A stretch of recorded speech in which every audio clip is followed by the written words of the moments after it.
तो इस फिल्म की शुरुआत में बताया जाता है कि 1980 में माजानंग सिटी के करीब काफी सारे डाकुओं और लुटेरों का मर्डर कर दिया गया था। किसने और कैसे, ये एक मिस्ट्री थी। इस शहर के लुटेरों के दो ग्रुप्स थे, जिनमें से एक थे सुगाली। ये बहुत बेरहम थे और अजीब बात ये थी कि इनको मारना भी पॉसिबल नहीं था। लोगों में मशहूर था कि इनके अंदर या तो कोई जादुई ताकत है या फिर ये लोग खुद काला जादू करते हैं, जिसकी वजह से गोली या चाकू से आम तरीके से इनकी जान लेना पॉसिबल नहीं है। खैर, इस सब के बाद मूवी के पहले सीन में हम डेनांग नाम के एक आदमी को देखते हैं। 1984 का वक्त है। डेनांग सुगाली लुटेरों की लाशों को दफन करवा रहा है, यानी इन लुटेरों को मरवा दिया गया है। इन्हीं लाशों में एक जेरॉड की भी लाश थी, जिसने एकदम से आंखें खोल ली, यानी वो अभी जिंदा था। डेनांग उसके पास आकर उससे कहता है कि मैं जान गया हूँ, तुम कोई इंसान नहीं, तुम्हारे अंदर ब्लैक पावर्स हैं। ये बात उसे जेरॉड की किताब से पता चली थी,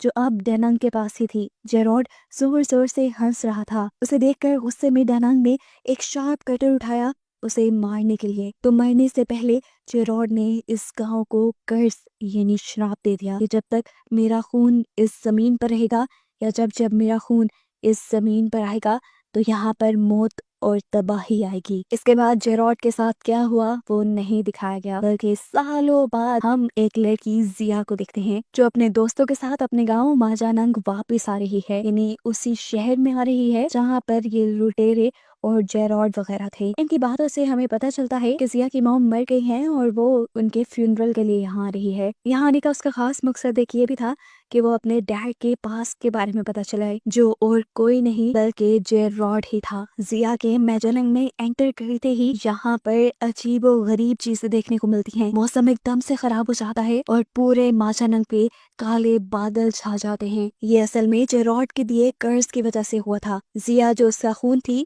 जैसे ही वो माजानंग की जमीन पे आई तो कर्ज दोबारा से शुरू हो गया और यहाँ पर तबाही और मौत का सिलसिला अब शुरू हो जाएगा। जैसे ही डेनांग जिया को देखता है तो गुस्से से वो लाल पीला हो जाता है। यहाँ हमें मालूम होता है कि डेनांग और कोई नहीं बल्कि जिया के ग्रैंडपा हैं, नाना हैं, जिन्होंने खुद जेरॉड को मारा था। फ्यूनरल में आए लोग भी जिया को अजीबो गरीब नजरों से देख रहे थे। फ्यूनरल के बाद उसके नाना डेनांग उससे कहते हैं, जितना जल्दी हो सके इस जगह को छोड़कर चली जाओ, नहीं तो इस पूरे गांव की मौत की जिम्मेदार तुम खुद होगी। सीन कट होकर अब हमें डेनांग के एक साथी को दिखाया जाता है। वो गांव वाले से कह रहे थे कि जिया का यहाँ आना खतरे से खाली नहीं, जितना हो सके अपने आप को बचाने की कोशिश करना, रात को अपने घर के सारे दरवाजे बंद रखना और अगर दरवाजा कोई भी खड़काए तो मत खोलना। अगर तुम्हारी आंखों के सामने कुछ आ गया तो अपनी मौत के जिम्मेदार तुम खुद होगे। यहाँ जिया अपने दोस्त के साथ बैठी हुई थी। अचानक ऊपर वाले फ्लोर से एक बॉल उसके पास आती है, तो उस बॉल को देखते हुए वो अब ऊपर चली गई। ऊपर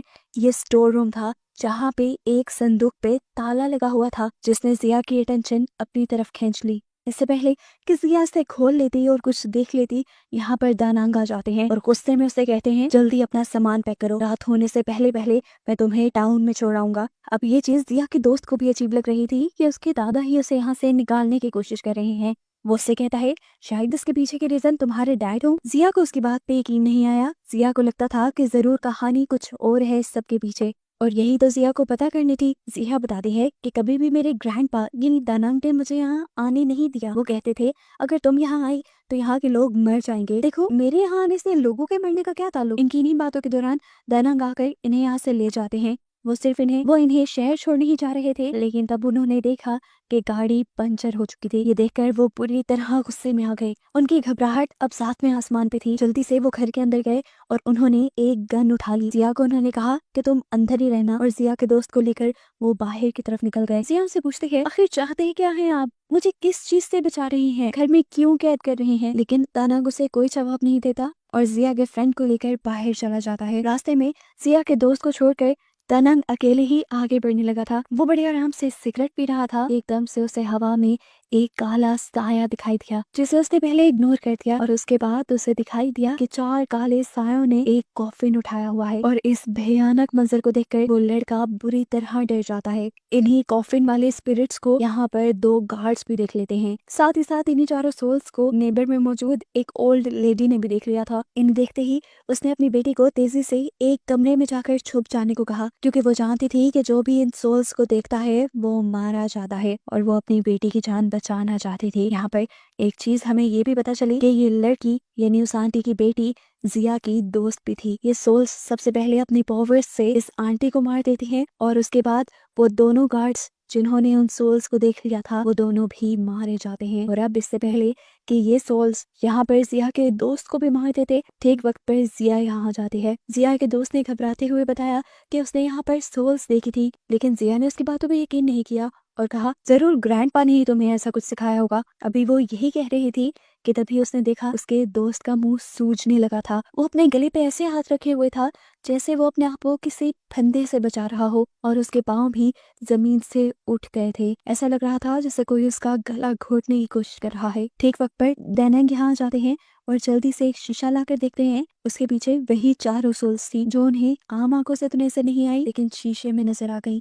शीशे में ही देखते हुए दानंग उस सोल के ऊपर बंदूक से अटैक कर देते हैं। इस गोलियों में बारूद की जगह नमक था और नमक से सोल्स दूर भागा करती थी। इसी नमक की वजह से उन्होंने जिया के दोस्त को छोड़ दिया और ये लोग अब आगे की तरफ भागे। जिया को समझ नहीं आ रहा था कि यहाँ पे ये सब चल क्या रहा है। वो दानंग से सवाल करती है कि आखिर ये सब क्या है, लेकिन दानंग उसके सवाल का कोई जवाब नहीं देते और आगे की तरफ चलते रहते हैं। अपने पास मौजूद शीशे की मदद से ही दानंग अपने सामने आने वाली सोल्स को देख पा रहे थे। इतने में ही पीछे से आकर दोबारा जिया के दोस्त को इन सोल्स ने घेर लिया। वो उसको यहाँ पर मार देते उससे दोबारा बचा लिया। ये लोग अब आगे की तरफ चल रहे थे कि अचानक दानंग इनकी नजरों से ओझल हो गए और ये दोनों पीछे रह गए। अब ये जानते थे कि वो सोल जरूर आकर उसको मार देगी। जल्दी जल्दी में जिया उसे लेकर अपनी दोस्त के घर छुप गई। जिसकी मॉम ने भी उन सोल्स को देख लिया था और उन सोल्स ने उसकी मॉम को मार दिया। अंदर जाने पर इन्हें वहाँ कोई नजर नहीं आया सिवाय उसकी मरी हुई मॉम के। उसे देखकर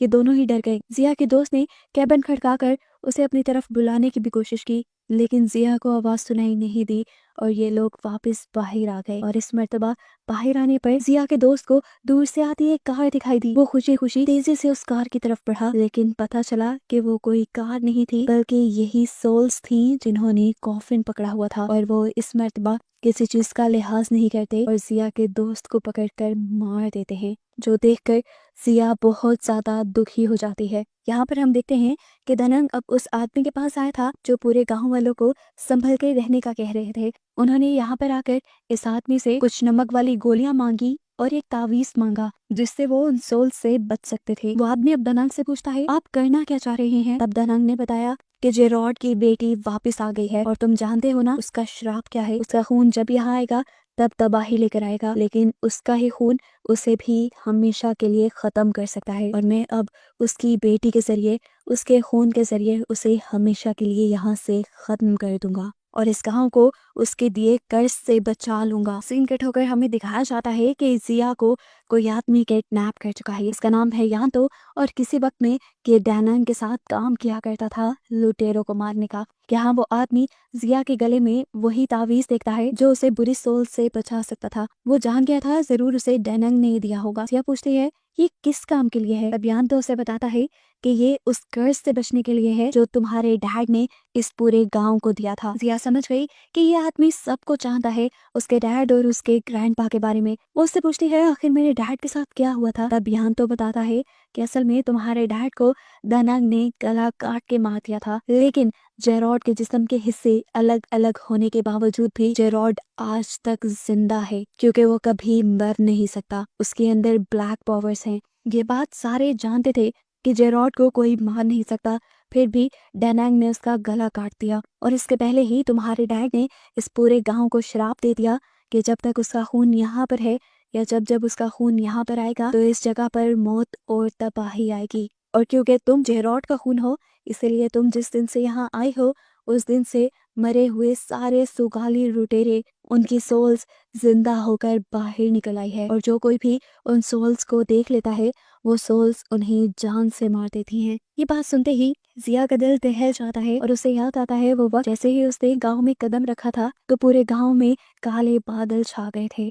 सीन कट होकर यहाँ पर उस आदमी को दिखाया जाता है जिससे दानंग वो नमक वाली गोलियां और तावीज ले गया था। उसकी वाइफ अब उसके ऊपर गुस्सा हो रही थी कि क्या जरूरत थी तुम्हें वो तावीज दानंग को देने की, हमारे पास भी एक ही तावीज था, अब हम उनसे कैसे बचेंगे। वो अभी ये बात कह ही रही थी कि अचानक उनके दरवाजे पे नॉक हुआ। उन्होंने दरवाजा खोला तो बाहर वही सोल्स खड़ी थी जिसे उस आदमी की वाइफ देख लेती है।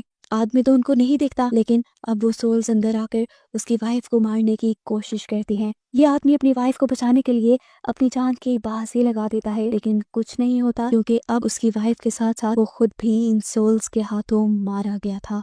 सीन कट होकर दोबारा हमें जिया और यान्तो को दिखाया जाता है। जिया यान्तो से पूछती है, क्या मेरे डैड आज तक जिंदा है? जिसपे यान्तो कहता है, हाँ वो जिंदा है, उसे कोई नहीं मार सकता, आम तरीके से तो बिल्कुल नहीं। बहुत से लोग उसे खत्म करना चाहते थे, यहाँ तक कि दनांग भी। दनांग ने तो उसको खत्म करके उसके जिस्म के हिस्सों को अलग अलग जगह पर दफन कर दिया, लेकिन फिर भी आज तक उसका साया इसी गांव में है। यहाँ पर वो एक और कड़वी सच्चाई जिया को ये भी बताता है कि तुम्हारे डैड को कोई भी नहीं मार सकता सिवाय तुम्हारा खून, और तुम ही अपने डैड को मार सकती हो और इस गांव को कर्ज से आजाद करवा सकती हो, और ऐसा भी तुम्हारे डैड के कर्ज की वजह से है। जिया उससे पूछती है, मैं ये सब कैसे करूंगी? तभी आदमी बताता है कि तुम्हें अपने डैड की बॉडी और उनके सर को ढूंढना है। उसको एक साथ मिलाने के बाद जेरॉड की सोल भी उसमें वापस आ जाएगी। जैसे ही उसकी सोल उसके अंदर वापस आएगी, तुम्हें फिर अपना खून अपने हथियार के ऊपर, एक कुल्हाड़े के ऊपर लगा देना है, और फिर उससे तुम अपने डैड को यानी जेरॉड को मार पाओगी, जिसके बाद ही उसका कर्ज खत्म होगा। याद में बताता है, असल में तुम भी डैनांग की इसी प्लानिंग का हिस्सा हो। डैनांग तुम्हें यहाँ सिर्फ तुम्हारे डैड को खत्म करने के लिए लाया है। जिया के ख्याल में वो तो खुद यहाँ आई थी, लेकिन ऐसा नहीं था। ये सब डैनांग की एक चाल थी। जिया को अभी तक ये लग रहा था कि उसके ग्रैंडपा गांव वालों के लिए लड़ रहे हैं, लेकिन याद में उसकी ये भी खुशफहमी दूर कर देता है और बताता है कि पहले भी सुगाली लुटेरों को उसने लूट मार मचाने दी और गांव वाले लूट गए। जिसके बाद जब उसने सुगालिस को मारा और ये कर्ज आ गया, तो उसने जेरॉड के दांतों से 3 तावीज बनाए, जिससे वो खुद, तुम और उसका एक चेला उस कर्ज से बच सकता है। बाकी पूरे गांव वाले उस कर्ज का शिकार हैं। हालांकि वो चाहता तो पूरे गांव वालों को भी उस कर्ज से निकाल सकता था। ये सारी बातें सुनकर सिया यान्तो से कहती है, अच्छा ठीक है, मैं फिर चलती हूँ, अब मैं ही इन गांव वालों को बचा सकती हूँ। जिसे देखकर यान्तो कहता है, नहीं, तुम गांव वालों को नहीं बचाओगी, हम सारे बुरे हैं और हम सारे गांव वाले मरना ही डिजर्व करते हैं। ये कहते ही उसने जिया के ऊपर भी गन पॉइंट कर दी ताकि जिया मर जाए और ये कर्ज कभी खत्म ना हो। इससे पहले कि उसकी गन शॉट से जिया मर जाती, जिया अपनी टांग मारकर चेयर को नीचे कर देती है और निशाना चूक जाता है। गन शॉट की आवाज सुनकर डनांग भी यहाँ आ चुका था जिया को बचाने के लिए। वो यहाँ यान्तो से लड़ने लग जाता है और उसके बाद जिया को लेकर यहाँ से निकल जाता है। यहाँ पर सिया उससे कहती है, मैं अब आप पे बिलीव नहीं करती, मुझे आपसे नफरत हो रही है क्योंकि ये सारा श्राप आपका दिया हुआ है। उसकी ये बात सुनते ही उसके ग्रैंडपा यानी दनांग फौरन उसका हाथ पकड़ते हैं और उसके हाथ पे एक बड़ा सा कट लगा देते हैं और उसके हाथ से निकलते खून से वो एक कुल्हाड़े को रंग लेते हैं। जिसके बाद वो ये कुल्हाड़ा जिया को पकड़ा कर कहते हैं, अब इसी के जरिए तुम अपने डैड को मार सकते हो। जिया ये काम करने से साफ इनकार कर देती है क्योंकि उसे उसके डैड से बहुत ज्यादा प्यार था। अब वो जब ये भी जान गई थी कि उसके डैड इतने बुरे नहीं हैं और वो 10 साल बाद अपने डैड से मिलने वाली थी, तो वो अपने डैड को मारना नहीं चाहती थी। उसकी बात सुनकर डैनांग कहता है, ठीक है, तुम नहीं मारोगी तो मैं मार दूंगा। उसे मारने के लिए सिर्फ तुम्हारे खून की जरूरत थी जो मुझे मिल गया है और मैं अब उसे मार डालूंगा। इस सब के बाद डैनांग सिया को अपने घर ले जाता है क्योंकि उसने अपने घर में ही जेरॉड की बॉडी को दफनाया हुआ था। घर लाने के बावजूद भी डैनांग ने जिया को यही एहसास दिलवाया कि यहाँ पे जो कुछ हो रहा है उसकी वजह कोई और नहीं बल्कि जिया ही है। ये बात सुनकर सिया को गुस्सा आ जाता है। उसे लगता है कि उसे भी अब इस कर्ज से नहीं बचना चाहिए, इसीलिए वो अपने गले से वो ताबीज उतार देती है जो उसके डैड के दांत से बना था। उसके ऐसा करते ही स्पिरिट्स उसके सामने आ जाती हैं और वो उसे देख लेती है। इससे पहले ही कि स्पिरिट, सोल्स उसे मार देती, डैनांग उसे यहाँ आकर उसे बचा लेते हैं। उसे घर के अंदर लाने के बाद डैनांग घर के पिछले हिस्से में खुदाई करने लगे जहाँ पर उसने जेरॉड के जिस्म के हिस्से दफनाए हुए थे। यहाँ पर जैसे ही डैनांग जेरॉड की बॉडी और सर को आपस में जोड़ने लगता है, पीछे से यान्तो आ जाता है उसे ऐसा करने से रोकने के लिए।